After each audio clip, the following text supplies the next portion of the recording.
Pair of Rochester stores sold for 12.7 million amid wave of Med City real estate deals. Boy, I'll tell you, in contrast, kind of like wandered to the Burnsville Center, and I just drove around that place, and I couldn't even believe it. It just looks like it's almost a ghost town. So it's nice to see that some of that stuff is selling. Maybe someone's going to start renovating it. There's talk that they're going to redo the Burnsville Center, but my goodness, I can't even believe it. What happened to that place? It's showing you that retail is shifting. And, a lot of times these smaller towns, and I mean smaller very cautiously with a town like Rochester, compared to the Twin Cities metro, my son works down there at Mayo. He said he's never seen such a high concentration of nice restaurants in a small town in his life because everybody down there makes really nice money. They also have a thriving BMW dealership and a Mercedes-Benz dealership in Rochester, right? So it's like the medical industry that's there is very well paid. They like to entertain. And what the city of Rochester has been trying to do here, and the Mayo Clinic and a bunch of those, from what I've read, have been trying to keep everybody there. They don't want you to take your $500 night out on the town and go to the Twin Cities.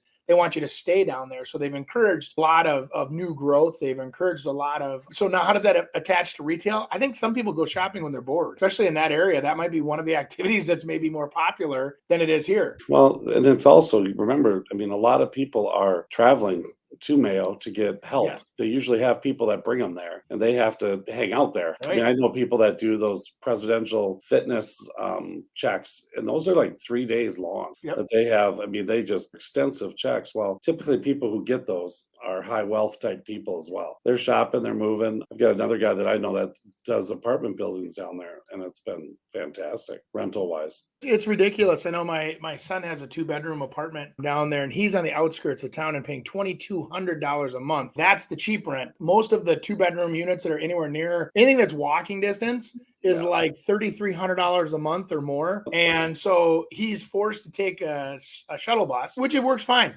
Once you kind of get used to the groove of that, hey, my apartment building is full of Mayo employees, and literally every 10 minutes, there's a bus that goes to Mayo. And so it's really cool how they've designed this, but I don't know what phase they're at with this, but they had a $12 billion city renovation budget that they were launching a few years ago, where they were going to redo their airport. They were going to redo everything from hotels to the whole entire experience in Rochester. So it was a world's destination. I don't know where they're at in that process. I know that was something that was approved and in the works, and maybe that's all kind of a spin-off of that, Nick. I don't know. Yeah, when I was living there, they had all these talks about how they're going to bring in like these clubs and this like environment, and it's going to be the next like Twin Cities, and 6-7 years ago. So it hasn't happened. The rents just went up though. I think COVID stopped a lot of things. Just probably put it on pause, and they're probably going to do it. But yeah, but the area you lived, Nick, was not a pleasant spot to be. But it was close to the city center. You could get there pretty quick.